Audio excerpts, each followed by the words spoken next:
Hey everybody, I hope you've been looking forward to this for like the last however many weeks it's been since the Bad Batch finale had its day in the hot Tatooine suns.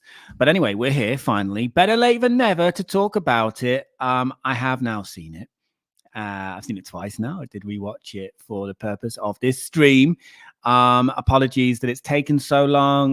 Most of you know because I complain about it all the time. I'm always traveling for work at the moment, and time zones and a crazy work schedule, life, and also a little bit of being kinder to myself, not pushing myself, to overcommit and underachieve as always.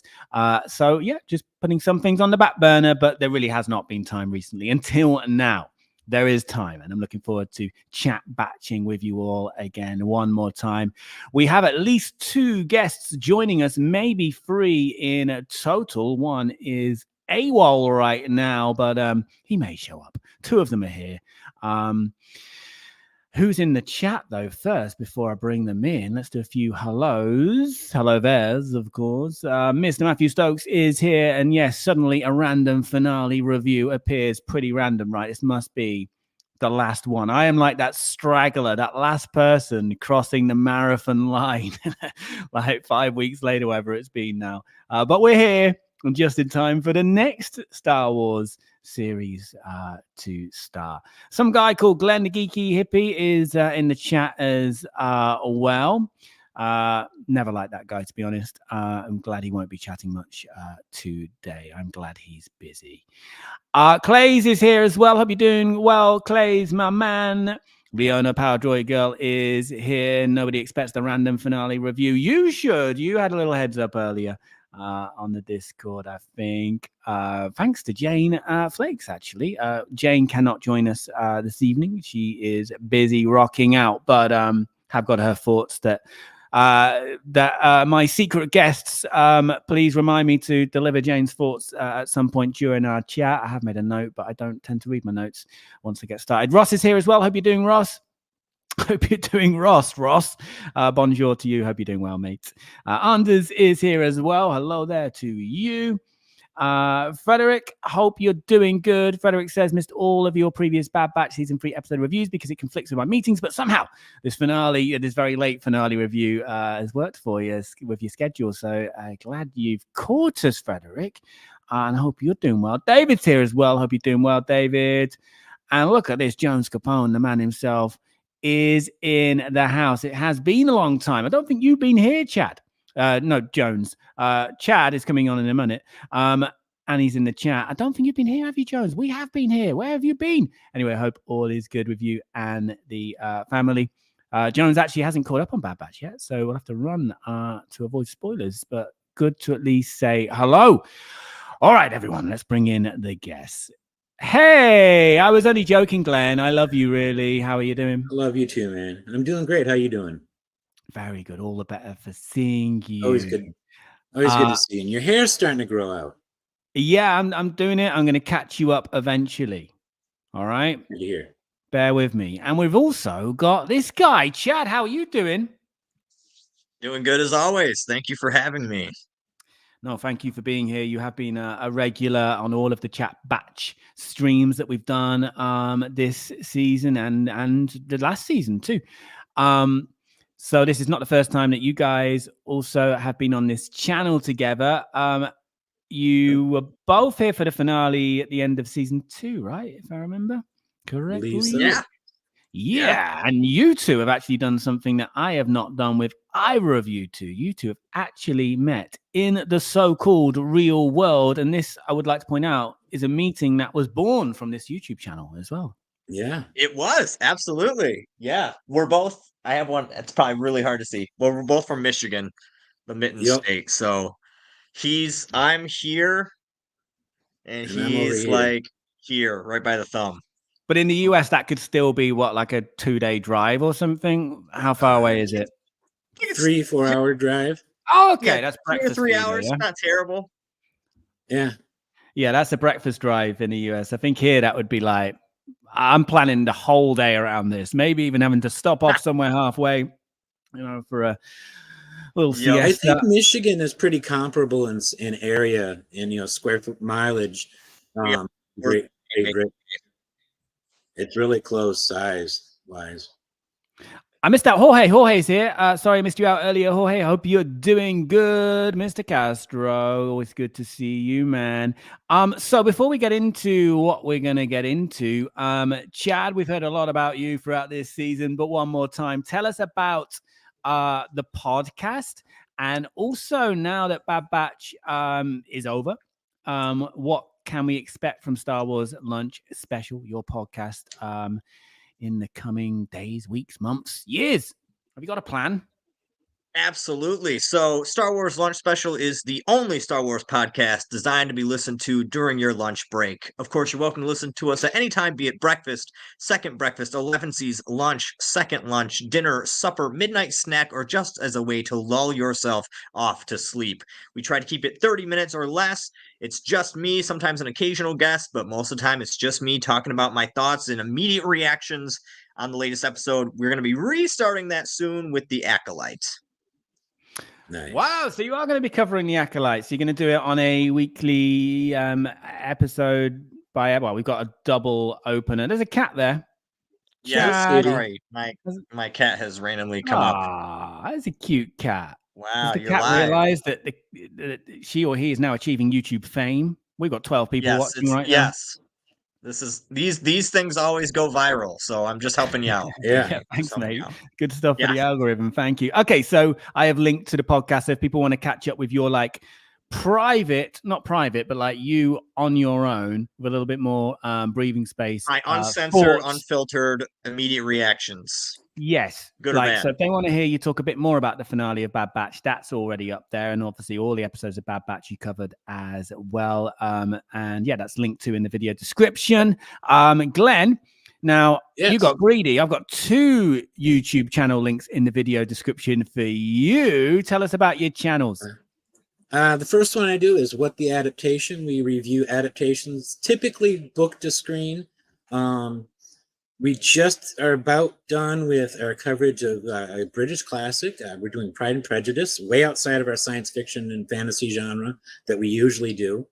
But there's just so many adaptations of Pride and Prejudice that you kind of have to cover it at some point.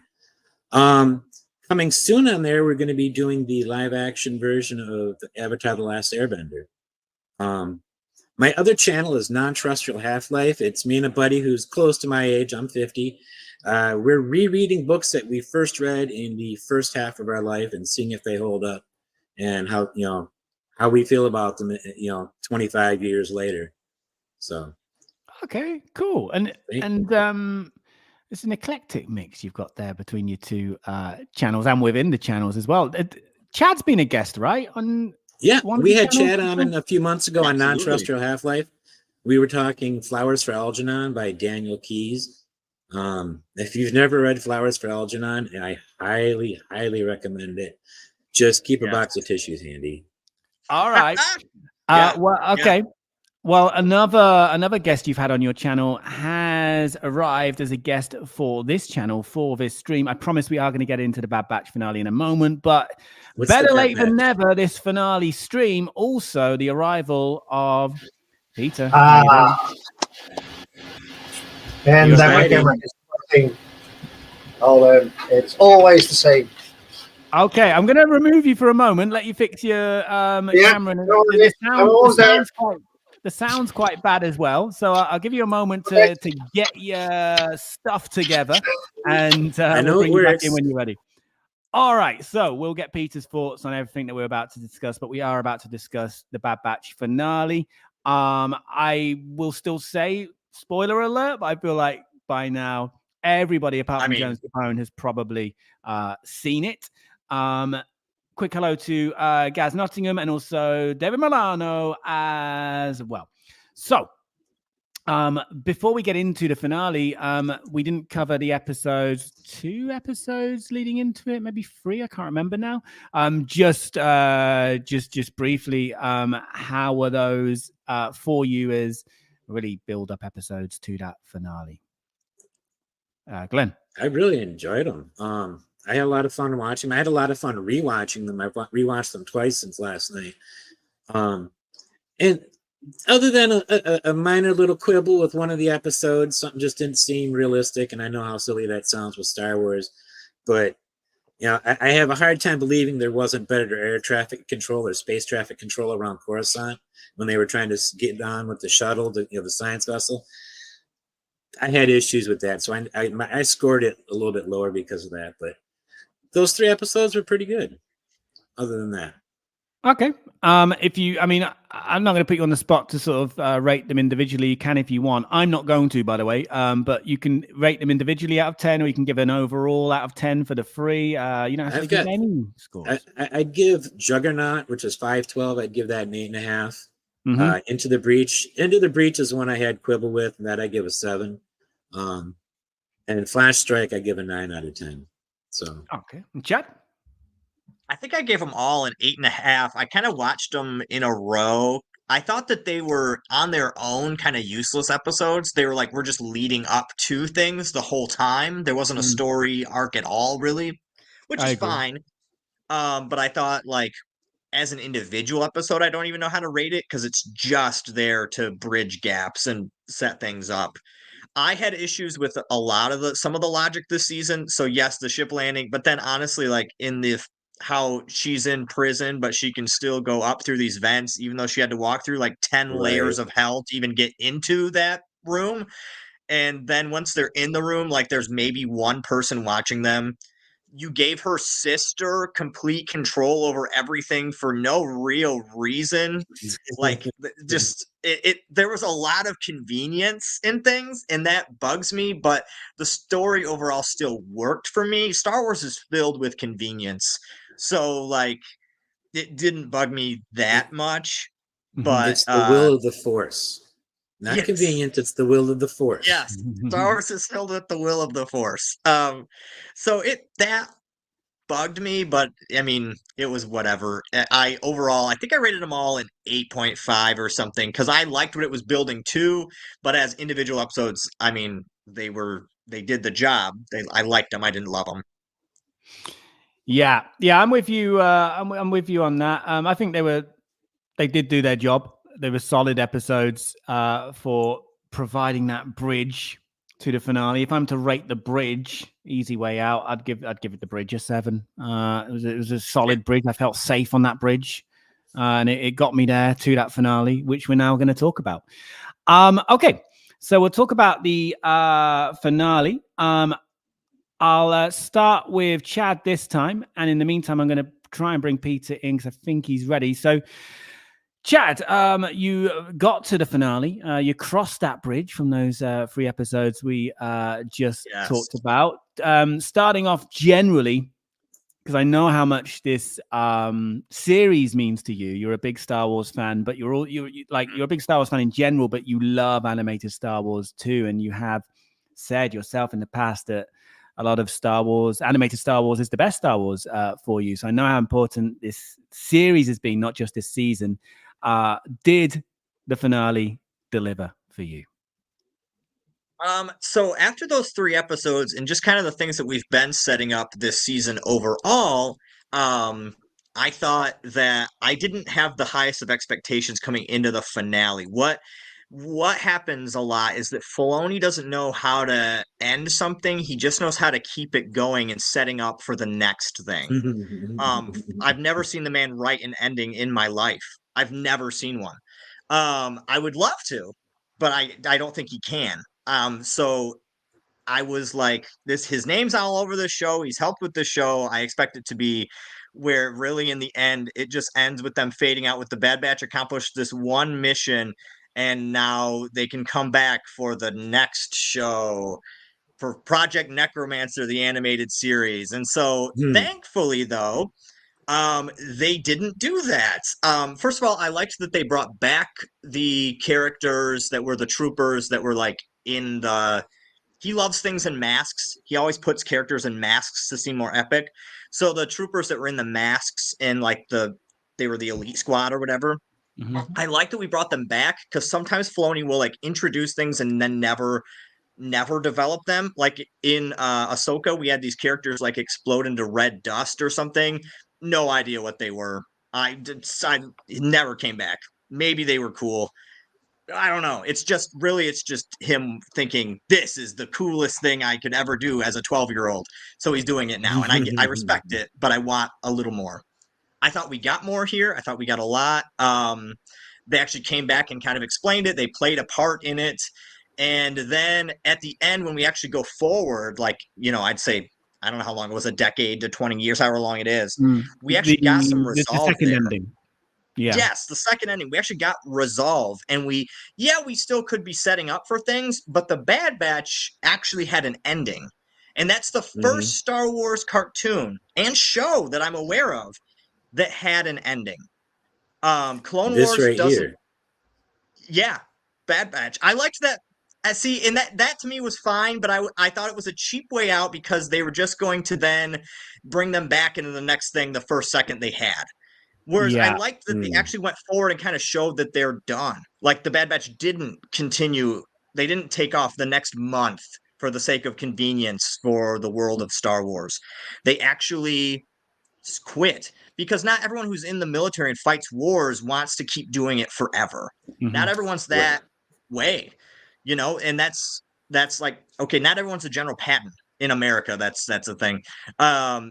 Most people do it and then they're like, hey, I'm done. And the Bad Batch were like, hey, I'm done.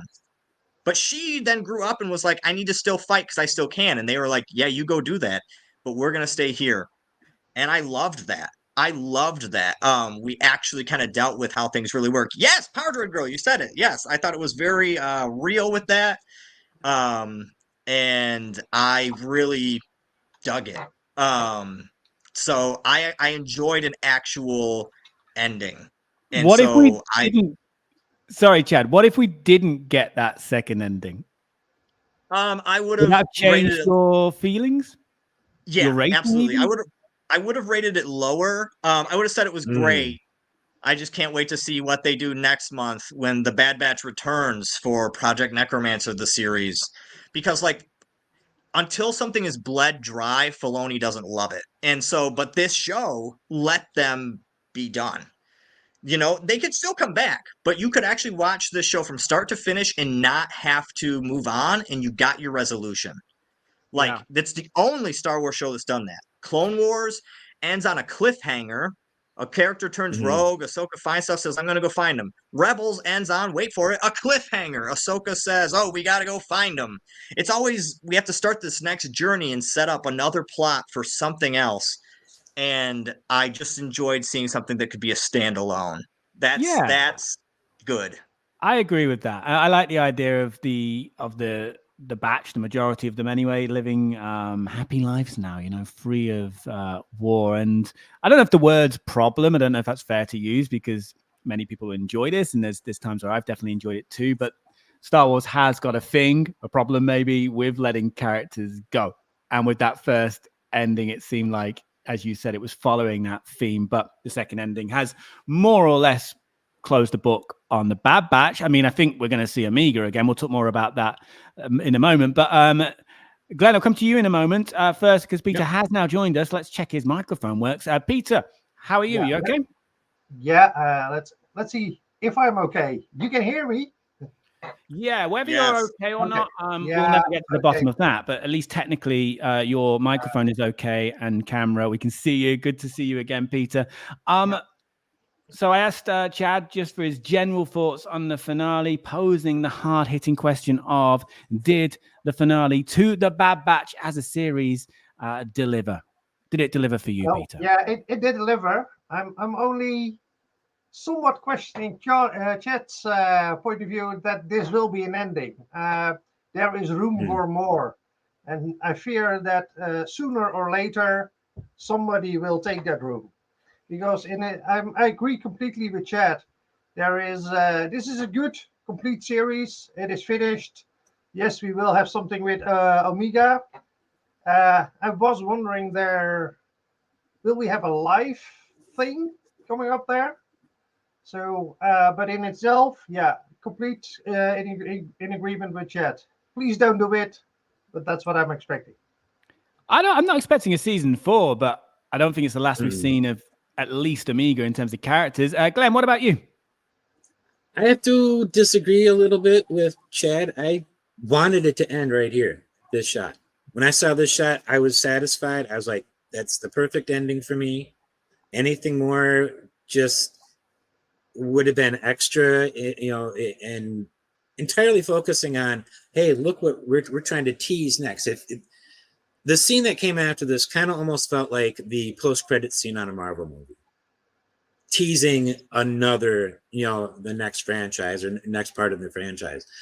And although we're all sure that there's going to be something soon coming in animation form, we can guess it's going to have something to do with Omega, but we didn't need to be teased. I don't think like that. I felt that this was the most satisfying emotional ending for the series for me, and I would have rather stayed there. But we got the extra, and I'm okay with that. It wasn't as good of an ending as I think we could have had, but on that, I agree with what Chad was saying and Peter. I think I feel like people are ganging up on Chad. I'm gonna side with Chad on this. I think the second ending for me added value and was just a more satisfying ending and actually felt like an ending. The book being closed on the series. I don't think on the characters necessarily. Yeah, I think it was a book being closed on the Bad Batch specifically. Like, because that's what the show is. It's the Bad Batch. And then it lets Omega still continue, but she's not really she was a part of the Bad Batch, but she wasn't what it started out with. So at least what it started with, it ended them. And that's what I needed, was just an end to a character arc. Yeah, and I'll come back to Frederick in a moment, but Ross has just put in the chat, the way it ended, there'll definitely be another series with Omega at least, but that's a series, not another season of Bad Batch. That's a series, right. Whether she's a cameo in that series or has her own series, who knows? Frederick is kind of disputing whether, with Chad saying the Clone Wars had a kind of not really an ending, one of those cliffhangers, but Frederick feels like it did end. It did end as a series. So I'd say, do you think, Frederick, if you only watched Clone Wars and Star Wars, if that was your intro, that ending would be satisfying and you wouldn't need to watch anything else? Every character you liked is either dead or moves on in some other form. I'd feel like I have to keep watching other stuff. For me, Bad Batch, if I was into the Bad Batch from start to finish, I know where they end. Yes, Omega's going on to something else, and they'll probably help her in an episode or two of her show, but you could watch that whole show from start to finish, and that's it. It's resolved. You know where they ended and that they were okay, and you don't necessarily have to watch part 2 of their journey. Because Clone Wars is definitely by the end is an Ahsoka show. Like, it's all about Ahsoka's journey. Her and Anakin are the only characters with journeys, and I don't think that their arcs have resolved to them. I feel like I need to keep watching. And you might feel that way with Omega, but it was the Bad Batch. So I consider that to be their ending. That the show actually, you could watch it and not continue on and be just fine. I don't know if I could end Clone Wars and be like, I don't need to watch anything else. It got resolved and I'm happy. I don't think that's resolution. Yeah, but I also see where Frederick's coming. It did close some strands, if you like. Order 66, closing the Clone Wars, as he said, plus Anakin. Yeah, the Clone Wars itself was over, and I think that was the resolution. So if you were just watching for the war aspect, then yes, I think so. I think, yeah, you could say that. Peter, you're a man who likes to pick on things. You were satisfied with the finale overall, but was there anything that stood out for you that weren't addressed that you were hoping would be?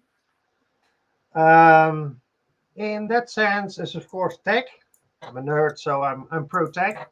I was actually expecting that he showed up as one of those, what is it, super troopers or whatever we should call them. That was Imperial Commandos. Okay, thank you. Oh, the operatives. Yeah. The ones in black are the operatives. That's what they call them. Operatives. Thank you, Glenn. And I was actually expecting that Glad would be one of them as well, and Tech would be there. Would be one of those, and we might even see other familiar faces if possible. But again, that didn't show up, so that was regrettable because the ending of Tech is still, well, unresolved because we He's haven't abided. dead, man. Get over it. Like the thing is, if he Still did, hurts. From you. if he did It show still up, hurts. you'd call it fan service, wouldn't you? Yeah, he would. No. This story was not ended. I think He's dead. They I they like did that try actually- teasing. I like that they left someone dead. Like that's rare in Star Wars. They actually, as enough. far as we know, like he was Yeah. dead, and I Yeah. respect that. I was expecting another death, I have to say. And I think sorry, Peter, carry on. No, carry on. Carry on. Anything else? One other thing. What was it? Two divisions of troopers with blasters against the Silo Beast? No chance. That was ridiculous. Nope. Not a chance. That was, as much as I like to believe everything in Star Wars, that's an impossible cause. Sorry. All right, then you can Beasts are have tough. that, Peter. Glenn, was there any questions left unanswered for you?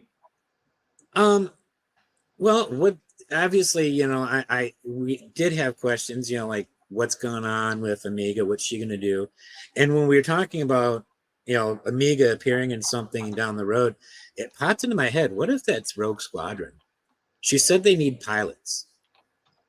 And that would be a heck of a place to see her, is see her live action in Rogue Squadron. Because Rogue Squadron is back on the schedule, apparently, isn't it? On the schedule, from what I heard, understand. So, but I do wonder how Hunter manages to look so old or young at this point when Wolf Gregor and Rex at about this same time look like a whole lot older. Does Clone Force 99 not have the same aging speed as the other clones? Because Rex and them all had white hair when they had hair. They're all the misfits, so they can get away with saying because of that. It just it seemed like it wasn't that long after, other than how old Omega looked.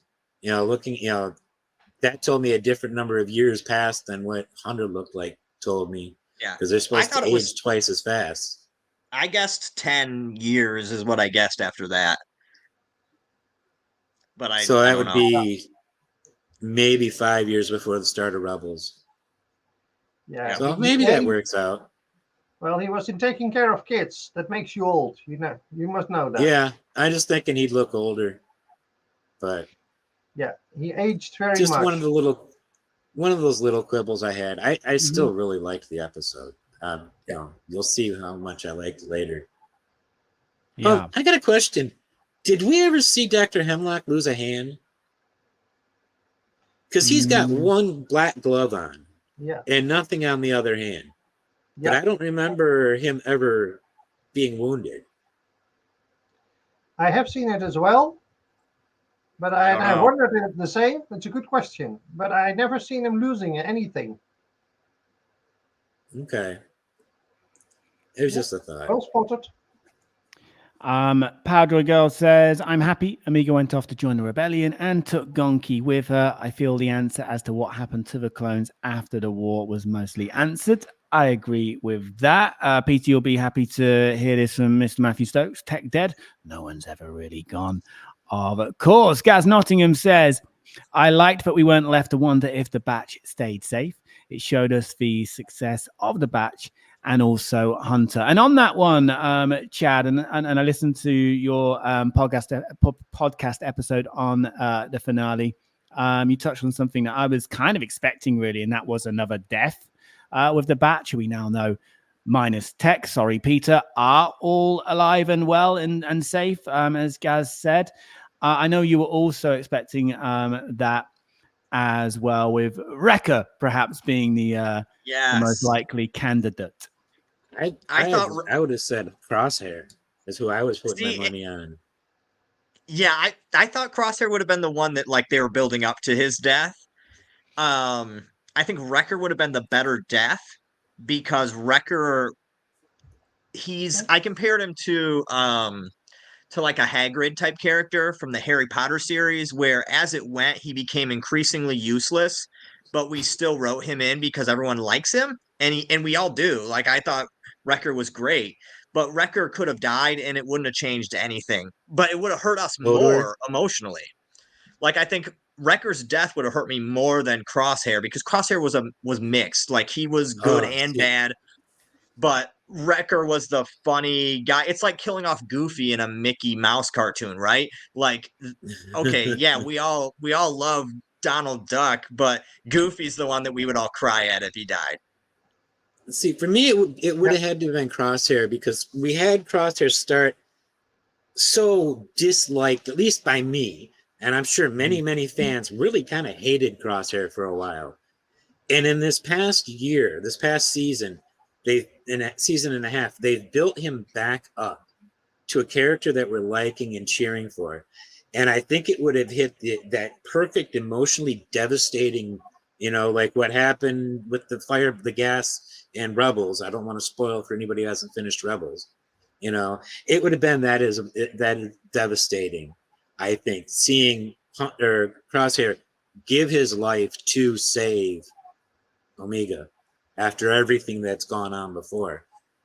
That's what it's all of that history that I think is why it would have been so impactful. I agree. I think a Crosshair death would have had the most impact, and it did feel like for a long time, as you said, that was being built up to. Yes, I've still not finished Rebels. Everybody. A question on that actually, this is for everybody. Jump in, whoever wants to go first. Obviously, this is a question I cannot answer yet, but where does this? Because I know you're all. I mentioned Chad earlier. You're all big Star Wars fans in general, but have a very big soft spot for the animated side of it as well, which is not the case for all Star Wars fans.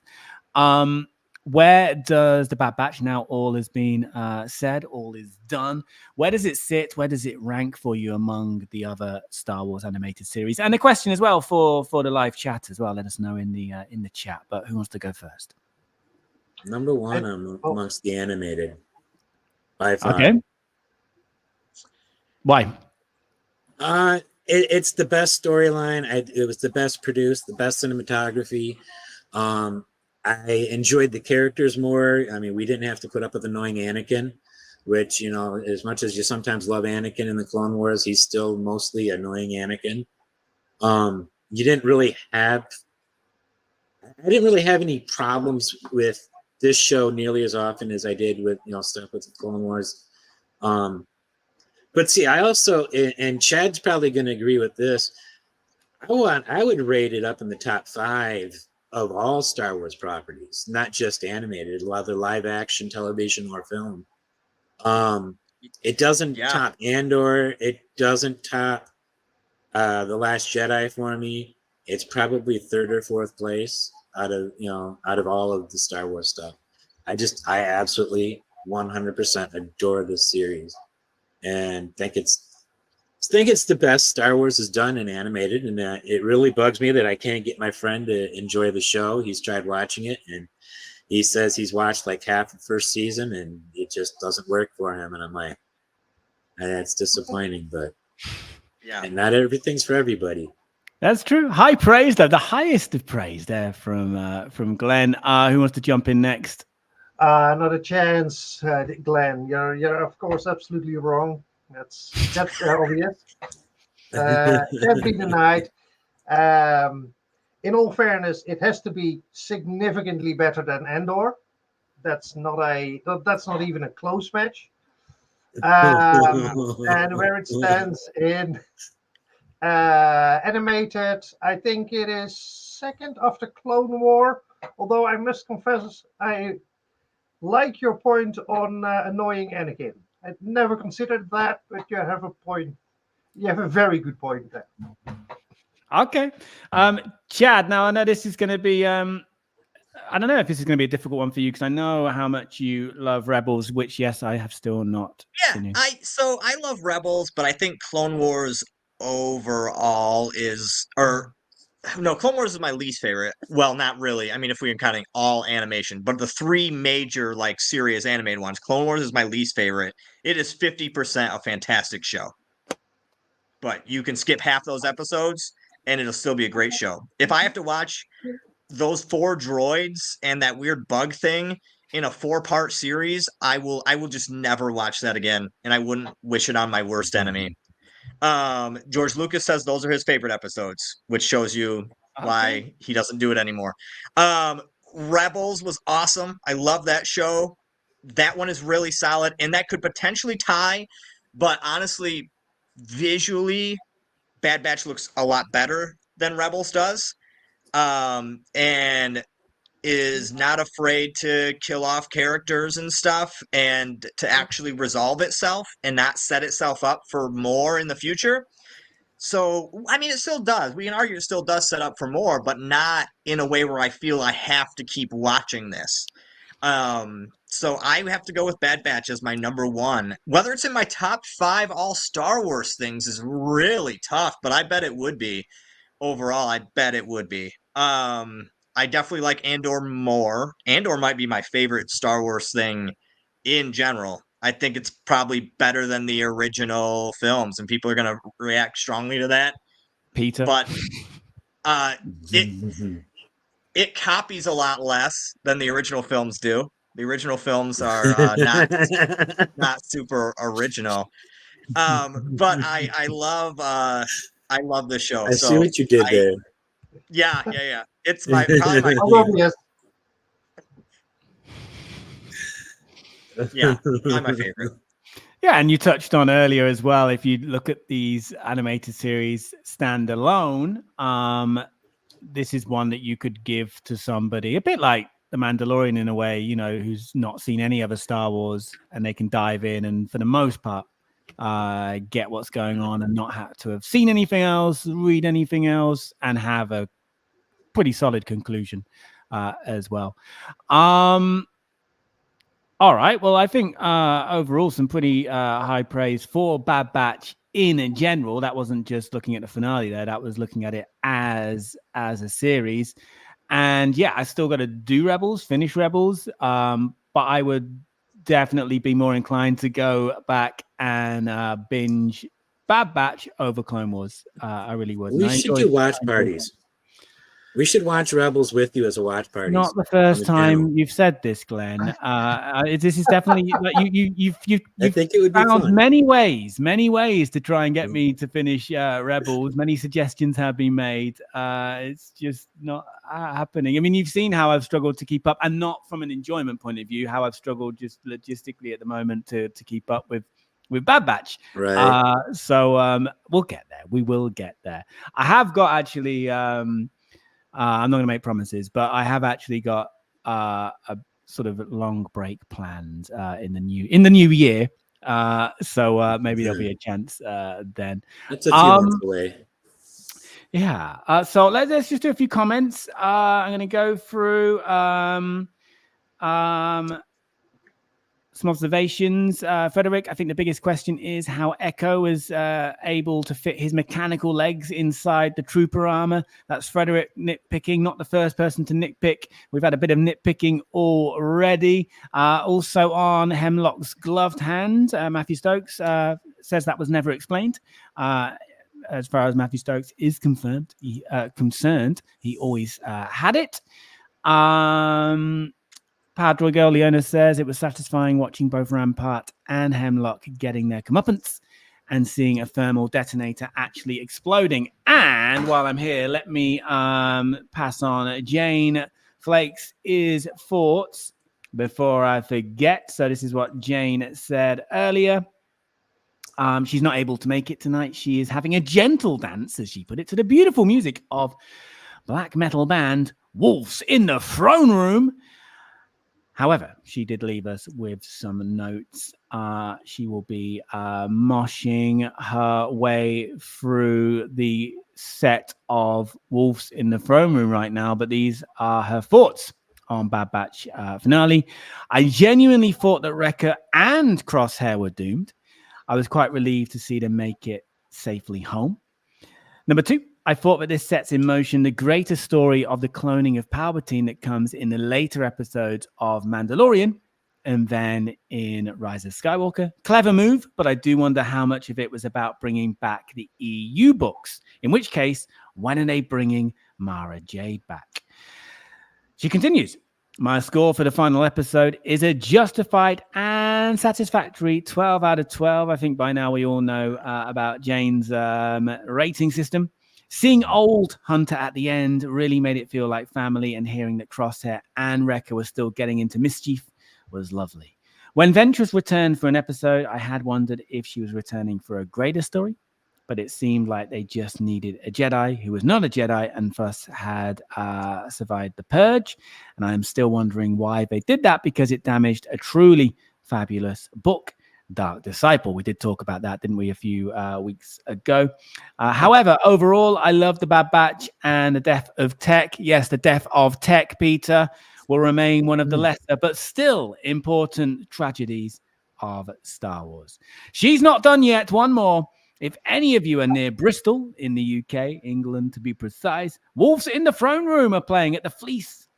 The Fleece, that must be the name of the venue, and doors open at 6:30. Well, that was a little while ago now, so too late, but I'm sure it's still going. Run, everyone.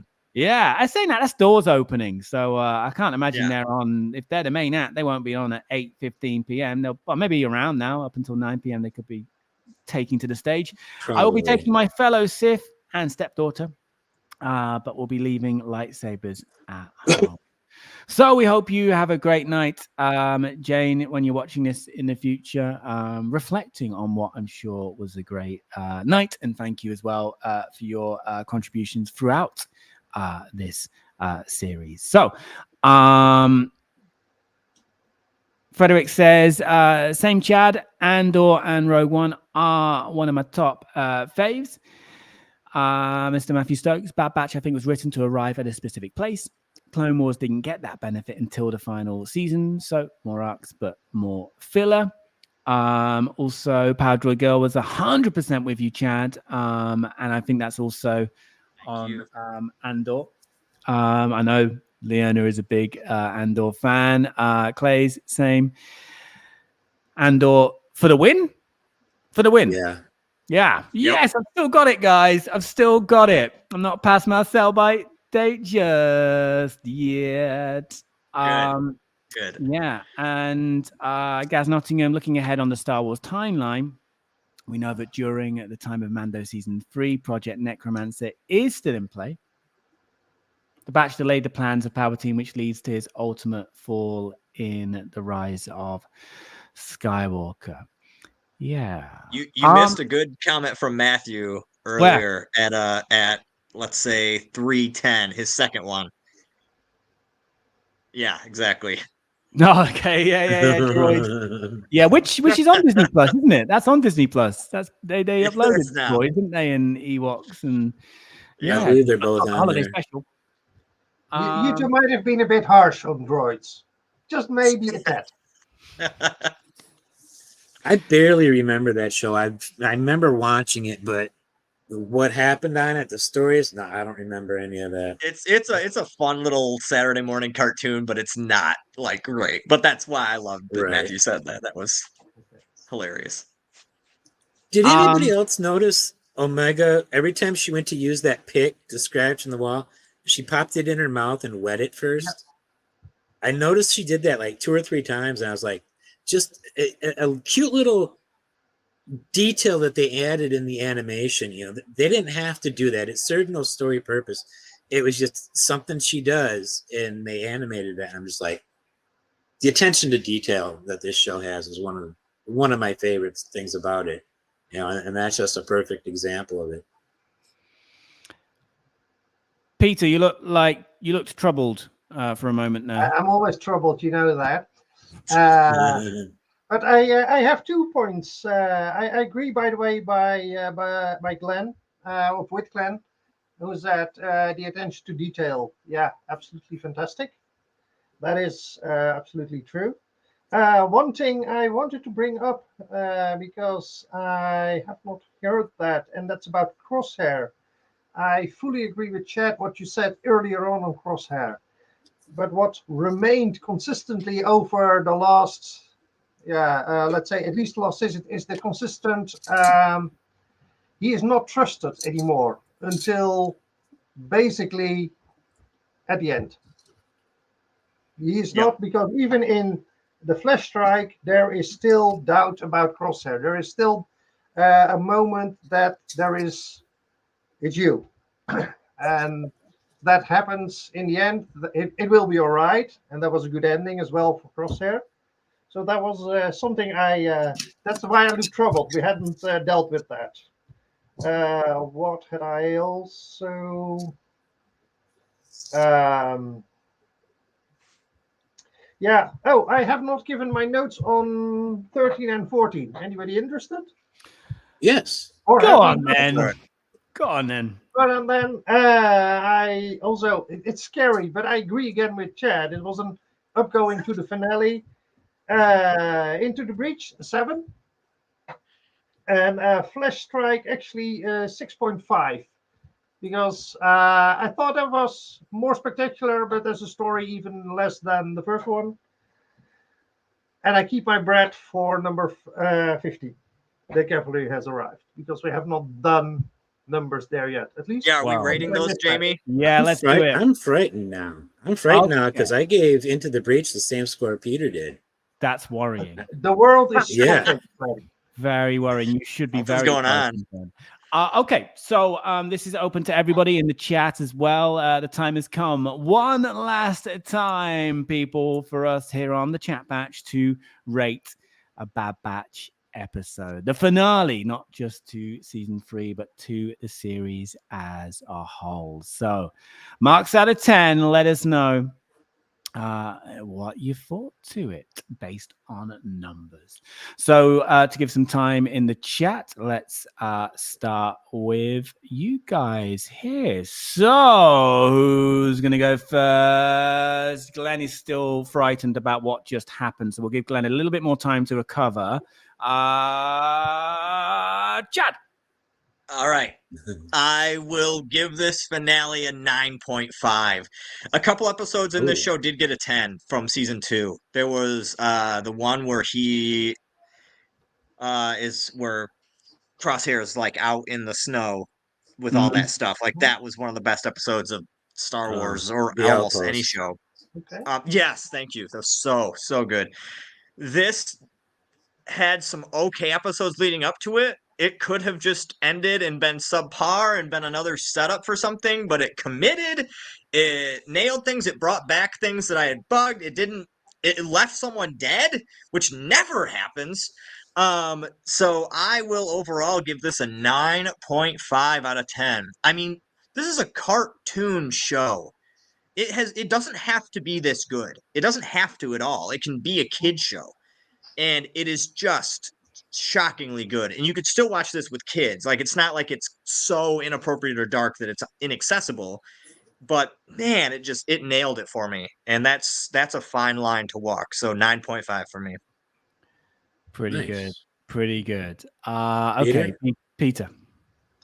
I think it's gonna scare you all. So is everybody seated? Let's make sure of that. Yes.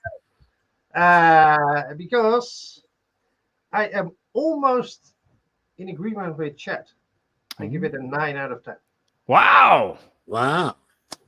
I think that's the highest score I've ever heard you give anything, Peter. And you've been involved in the chat for Andor, Kenobi, Bad Batch Season 2, Season 3. This is your second time actually on the stream. I think this is the high. I mean, is it the highest score you've given? Let's not dwell on the past. Come on. Okay. All right then. Okay. Well, we'll the future is the acolytes. We'll see what you think of that. We'll talk about that in a moment as well before we I wrap have up. some pointers on that already. On the acolyte. Okay, we'll save that for another at least till we wrap up talking about Bad Batch. So, Glenn, are you feeling suitably recovered? Yeah. The finale episode, I give a 99 out of 10. The only problem I have is the little quibble I gave about, this not being the final shot of the series. That's really my only real complaint. So it's only one 1/100th of a point off, but I also couldn't resist the 9.99, the last chance to get Clone Wars 99 recognized. Yeah, get it in there. So, okay. As a season, I'd say probably a 9 or a 9.5 overall. See, the ending behind you, ending one of this of the finale episode. With that, if that was the ending, I'd give the finale an 8. With the second ending we got, I'm giving it an 8.5. But that is on the condition. That's on the condition that they stick to their guns, and this is the final season of the Bad Batch, which I do believe it is. If, however, it, Clone Wars style gets a surprise season down the line, I will revert back to that 8. You have been warned. You have been warned. But no, I thought it was. They come back. They come back in a couple of years and do like a mini series Bad Batch. I will complain about that kind of fan service instantly. It's an 8. It's an 8. And I haven't got a problem with fan service, to be honest. But the double ending was doubly satisfying for me. Okay. And I do want to say, even though I haven't completed Rebels, I've seen enough of it for me to comfortably say, and I don't think I'm saying anything particularly crazy or controversial here, that it is the best looking and best sounding animated Star Wars series out there by a mile and a half and more. Yep. We haven't even talked about Greg Kiner's music in this episode, which was just actually these last 4 episodes. The music was he was on point. I think it's some of the best Star Wars music we've got, and that wasn't done by John Williams. Yeah, which is the kind of future now. So I know, Chad, you need to get going in a couple of minutes, so we are going to wrap up. I've also got a flight to catch to Munich, Germany, very early in the morning, so I need to pack. And I also need to pee, which is the most urgent matter right now. But Chad has got to go very soon. So Chad, you'll be the first to leave. So any final thoughts? Star Wars launch special. We're going to talk about the Acolyte, and every fanboy who hates it already, grow up. Peter might be one of them. We'll come on to that in a second. No. I completely. I'm in with Chad in this case. I'm not agreeing with everything I see, but that doesn't mean I don't like it. I don't have an opinion on that yet. Okay. Well, I mean, I think it's there seems to be a lot of opinions out there already for the Acolyte for a show that hasn't even started running yet. I know some people have seen some of the first few episodes already, but from what I'm hearing from those people is mostly positive, actually. It's the people that haven't seen anything bar trailers that seem to have the most anger towards it. But let's just wait and see, right? Chad, thank you very much as ever throughout this season. Like season 2, you were here. A really important part, helping me bring this stream to life. So thank you very much for getting involved. And I have linked to the podcast in the video description. Chad, also, just to let you know, I've had a reply to that message you asked me to send to a certain person from a certain movie franchise that we might cover on this channel. And it's a very good response for you. I will forward it. All right, sweet. Please do. I'm excited. Thank you. All right. So keep an eye on Chad's podcast if you want to know what we're talking about. There's another reason to follow, subscribe, or whatever it is you do with podcasts. Okay, Chad, do you want to go? Yeah, I got to go. You are dismissed. Out, leave the stream. Thank you, Chad. Take care. Bye. All right. So, Peter, any final thoughts on the Bad Batch in general, or just about life in general? Oh, wow. That's a statement you're requesting. Bad Batch in general, I agree with Glenn, although then he's frozen. The score, we haven't barely talked about it, but the score was very good. And I agree with you. The quality of the sound and the imaging is extremely well. So, yeah, that is also a good thing. Life in general, to all my fellow Star Wars fans, have some fun. Thank you. Great. No, and thank you, Peter, as well. I've linked to your Twitter in the video description as well, if people want to keep up with you there. But I'm sure you'll be popping up around the channel as always as well. I'm going to read out some scores. Glenn will hopefully come back. He was having some technical issues. The finale from Mr. Matthew Stokes, it gets an 8.3. From Clay's, it gets a 9 out of 10. And Glenn is back. From Powerdroid Girl, the finale gets a 9 out of 10 as well. Comment from Ross, for the record, I love Andor, but it's not as good as the original trilogy, which would be number 1. Technically, Rogue One is part of that trilogy. It's a 9 out of 10 from Frederick, who also adds, my only real issue is I felt like it was a rushed ending. Although it was quite a long episode, wasn't it? Amiga was able to escape too easily, and the squad of operatives, while intimidating, appeared too late except for their squad leader, but still a high 9 out of 10 from Frederick. And we're seeing high scores. The lowest I can see here is Matthew Stokes, is 8.3. And actually, Matthew's saying that's his highest, the highest score. Is that the highest score you've given, Matthew, for the season? Ross Jenkins also says Acolyte is getting really bad feedback and it's not even started yet. Yeah, but the people who have, I mean, most of the people, not all, that I've seen, one of those articles that kind of collate, you know, puts the reviews together, and he's like embargoed reviews, so they don't go into much detail, but they seem to be pretty positive. But yeah, a lot of people who haven't seen it yet seem to be very negative about it. And, you know, wait and see it first. I will say about the people that have been to the screenings, you do kind of get, so I was very lucky and went to, I'm not really interested in seeing things early anymore. I don't have the time to either. Like, but years ago, I did go to The Last Jedi European. It was the same time as the premiere in Leicester Square in London, but I wasn't at the premiere. I was at like the premiere for the journalists in another theater cinema in Leicester Square. There's loads of cinemas in Leicester Square.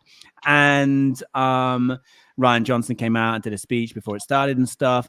So it was like, even though it wasn't the main premiere, which was happening like a stone's throw away, you still felt like you were part of an event, and, you know, it felt more than just a regular trip to the cinema. Of course, it's a new Star Wars film anyway, but the director comes out and talks to you, BB-8's rolling out on stage, and you do kind of like, it was the only time I've been to like a press screening where people were whooping and like, you know, genuinely really excited, and, you know, the crawl starts and it's, you know, erupting in cheers and applause.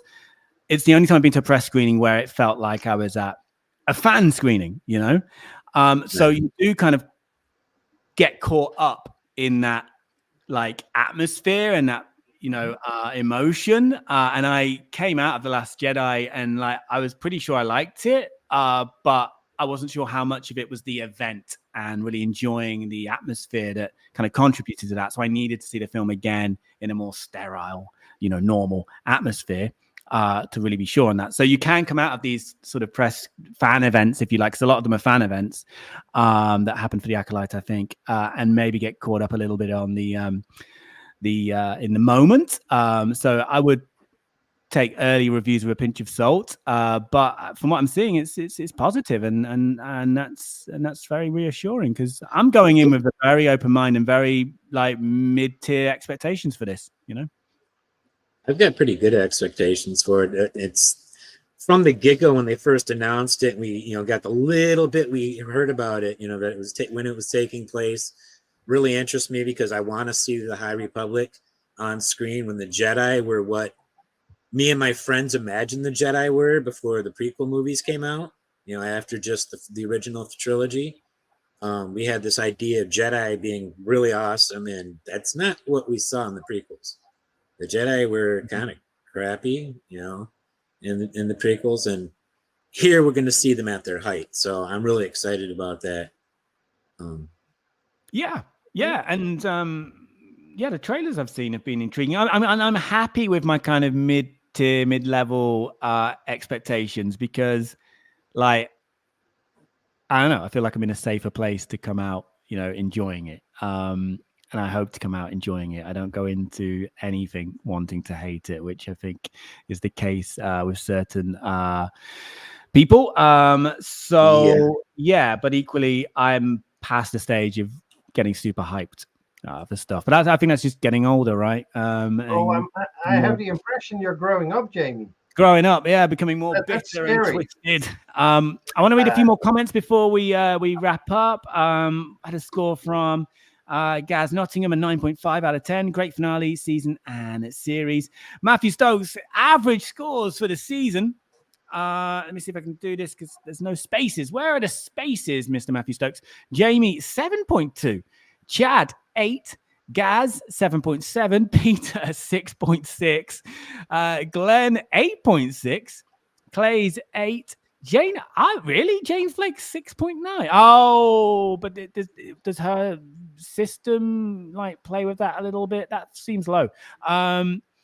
Ross Jenkins, 7.3. Mr. Matthew Stokes, 7.2. David, 9. That's the highest average, I think, there, isn't it? Yeah.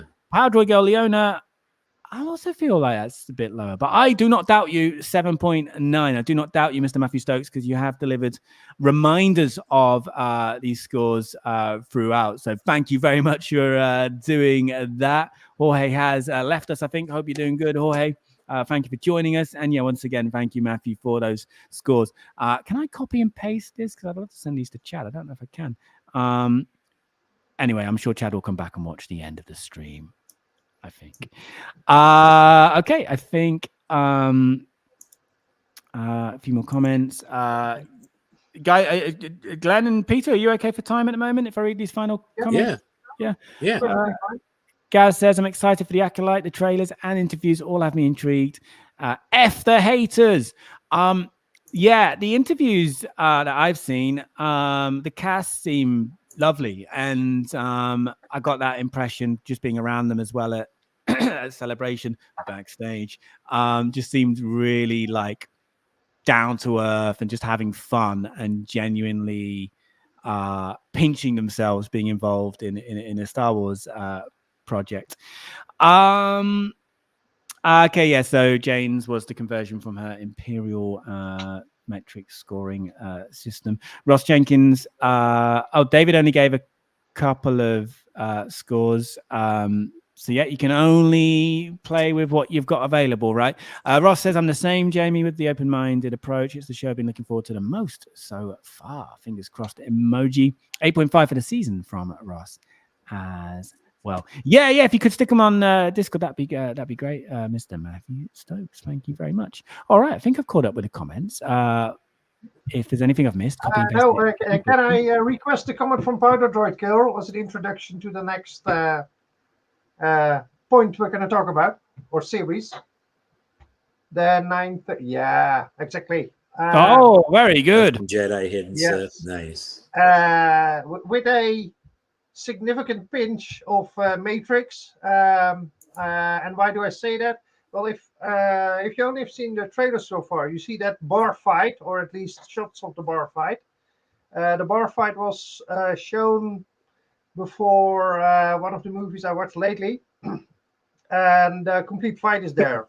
And there are very distinct, indeed, crouching tiger, and to my opinion, Matrix related issues. Well, how do I say? Copying? Okay. That's not hate. That's an observation. That's fine. We'll see how it looks. It looks, in all fairness, it looks fantastic. But it is, to me, it was extremely recognizable, and I think Star Wars is unique in itself to do better on that front. Yeah, well, with that fight scene, let's see it in the context of the episode and the series. But yeah, I agree. It does look good looking. I know they shot it in the UK, so like Andor, there'll be quite a bit of location work. But I think they used Pinewood Studios as well. So yeah, I think the production values is certainly higher than I don't know about the budget, but it feels like the approach certainly higher than, say, Mando and even somehow Kenobi, which was volume based for the most part.